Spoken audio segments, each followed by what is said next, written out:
Kalau boleh dibilang orang nomor satu di Lolit Kapo. UPT atau Unit Pelaksana Teknis dari Badan Pertanian. Kenapa Lolit kami ini fokusnya ke kambing saja, Bu? Ke depan ya apapun sepertinya penelitian itu kan tidak akan bisa kita melakukannya sendiri ya, pasti akan ada kolaborasi ya.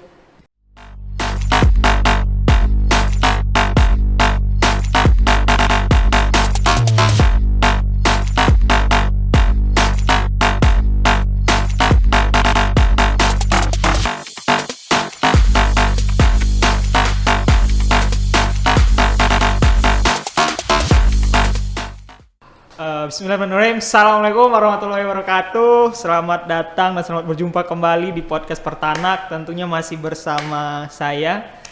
Dan episode kali ini kita berada di Loka Penelitian Kambing Potong Sei Putih. Nah, hari ini saya merasa terhormat sekali nih bisa hadir di Loka Penelitian Kambing Potong bersama orang nomor satu nih di kalau boleh dibilang orang nomor satu di Lolit Kapo. Ini dia, kita lagi bersama Ibu Dr. Insinyur Vera Mahmalia, kepala dari Loka Penelitian Kambing Potong. Ini dia Ibu Vera. Selamat pagi Ibu, apa kabar Ibu? Alhamdulillah baik. Baik, Semoga Masnya juga baik ya. Oh ya, Sama alhamdulillah baik. Bu. Ya seperti inilah keadaannya. Oke Bu, kita di sini bakal di Pertanak kali ini kita akan ngobrolin seputar Lolit Kapo Bu. Jadi sobat farmers nih, mereka mungkin pada belum tahu itu Bu apa Lolit Kapo itu. Jadi kita akan ngulik seputar Lolit Kapo.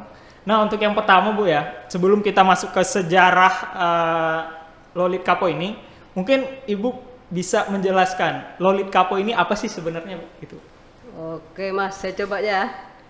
Lolit Kapo itu kepanjangannya Loka Penelitian Kambing Potong. Ini merupakan UPT atau Unit Pelaksana Teknis dari Badan Pertanian yang langsung kita berada di eselon 2-nya langsung ke Puslitbangna Bogor. Oh, Puslitbangna, iya. Nah, jadi kalau boleh sedikit ya menggambarkan posisi kita ini. Boleh Bu, boleh Bang. Di lingkungan kebun sawit ya, yang jaraknya 3 km dari ibu kota kecamatan dan 18 km dari ibu kota kabupaten dan 60 km dari ibu kota provinsi. Kalau kita ini sekarang berada di kabupaten berarti Bu?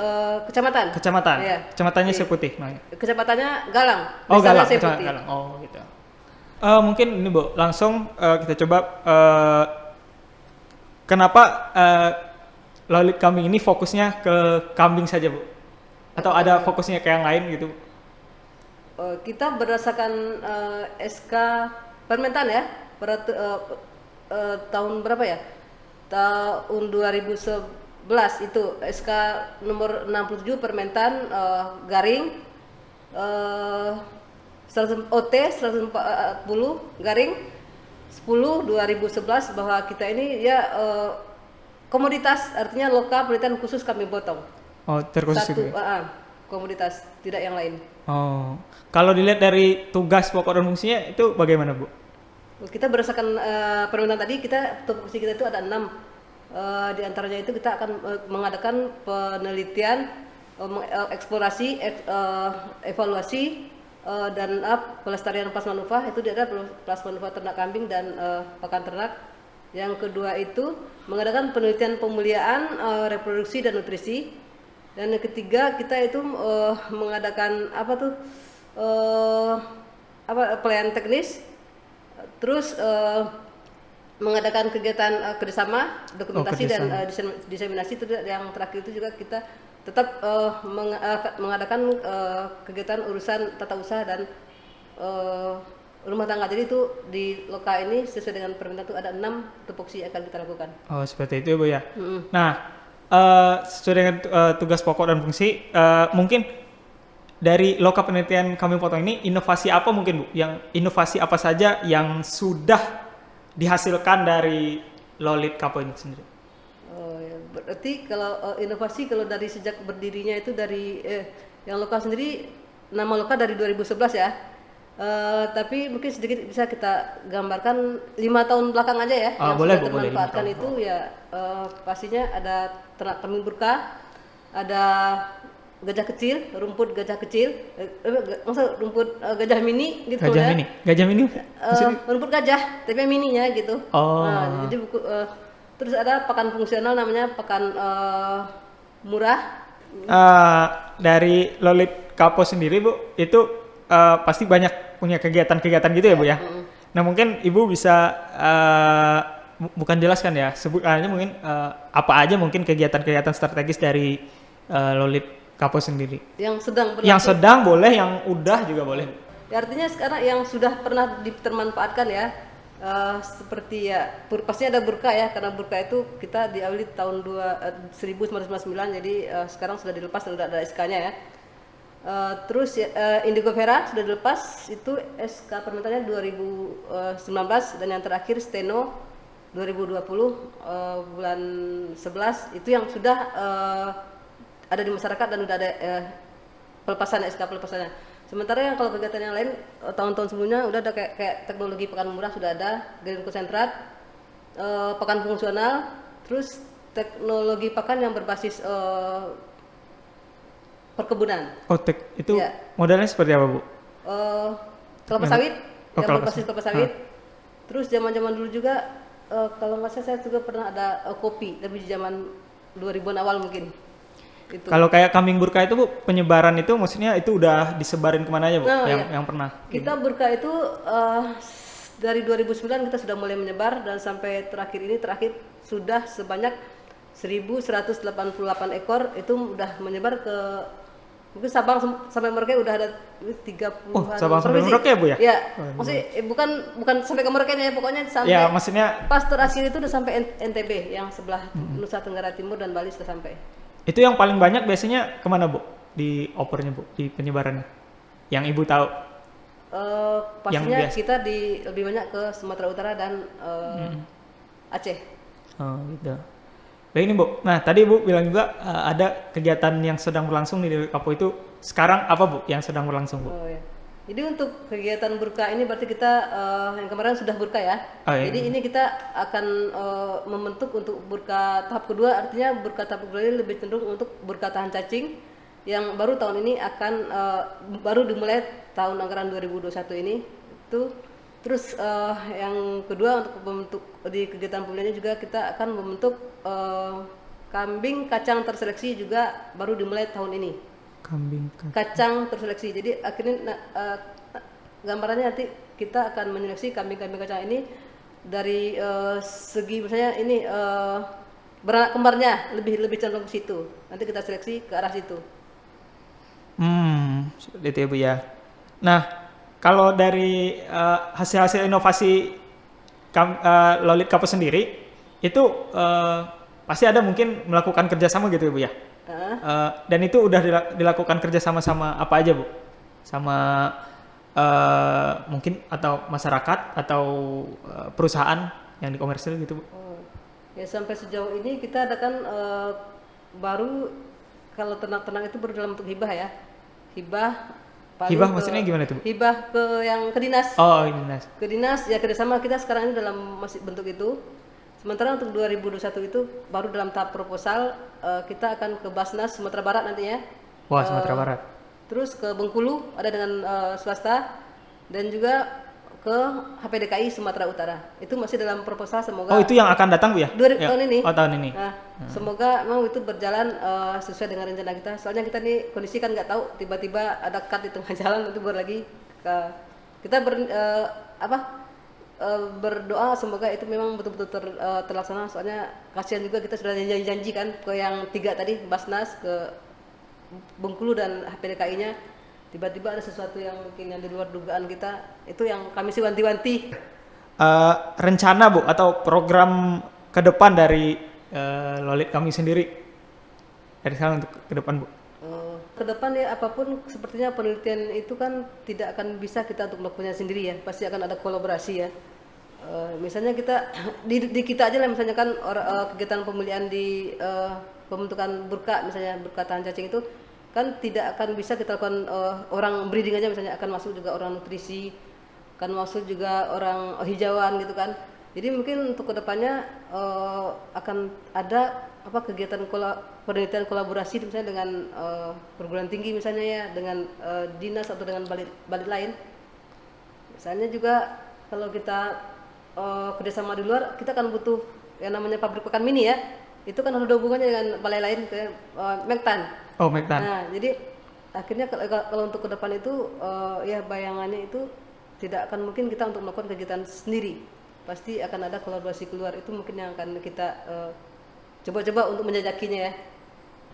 Di Lokap Industri Kambing Potong ini mungkin Ibu bisa ceritakan komoditas apa aja mungkin yang ada, jenis-jenis yang ada di Lokap Industri Kambing Potong ini, Bu?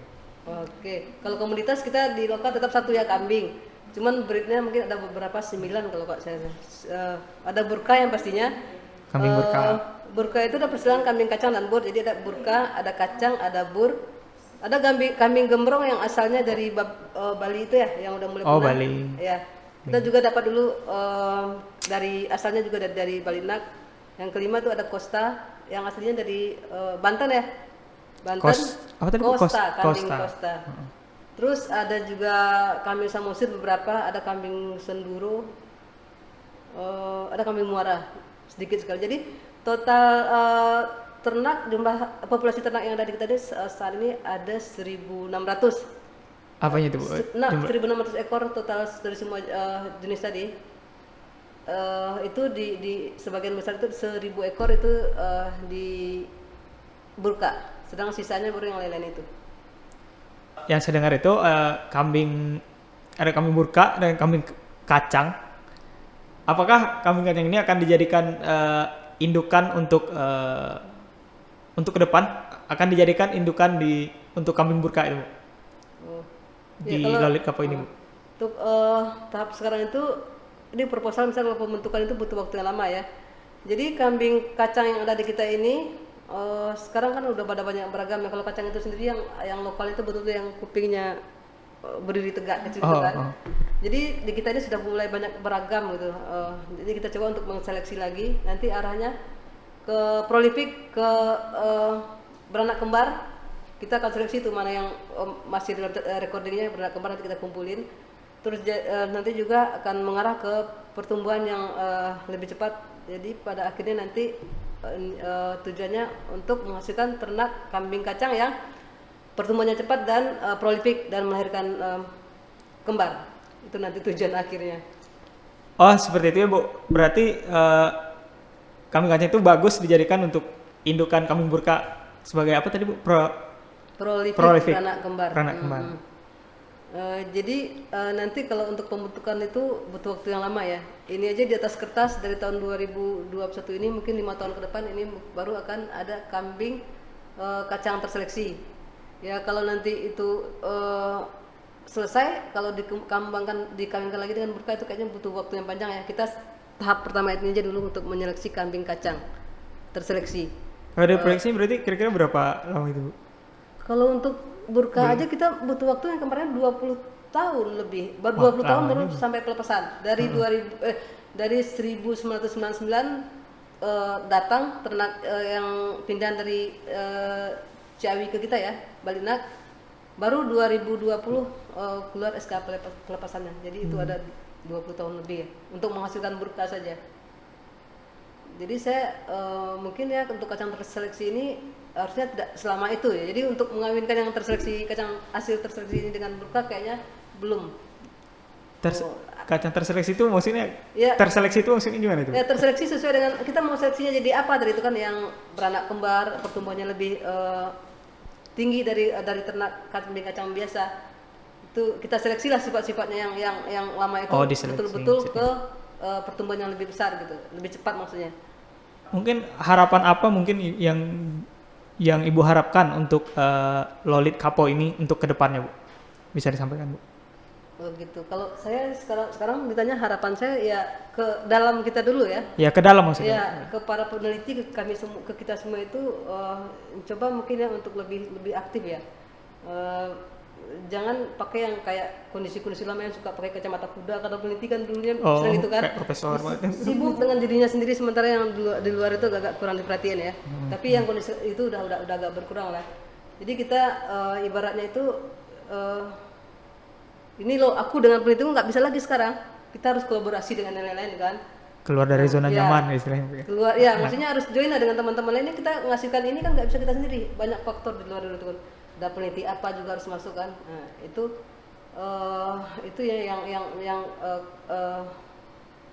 mulai kita rubah sekarang kan. Kalau dari dulu kan misalnya siapa megang apa, ini kegiatan aku loh kan. Dari dulu kan banyak kayak gitu kan, teman-teman yang di dalam itu juga kadang kurang apa ya, dibilangin kurang semangat atau gimana kayaknya itu harus kita rubah untuk mulailah kita sadar ini penelitian ini punya kita semua. Itu harapan saya ke teman-teman peneliti. Rasa kita kepemilikan semua. lah ya. Nah itu ya, ini punya kita semua gitu, bukan punya penjab doang. Itu yang sekarang mungkin kita coba untuk memperbaiki dari segi dalamnya. Kalau untuk yang keluar mungkin kalau di dalamnya udah bener menurut saya, itu ke dalam luarnya udah gampang. Iya mudah-mudahan. Nah seperti itu dia Sobat Farmers, mudah-mudahan apa yang diharapkan oleh Ibu Vera sebagai Kepala Lolit Lapo semoga terrealisasi. Terima kasih Bu. Sama-sama. Mungkin cukup segitu dulu podcast kita kali ini. Mudah-mudahan bermanfaat untuk kita semua. Saya sudah. Assalamualaikum warahmatullahi wabarakatuh. Terima kasih Mas.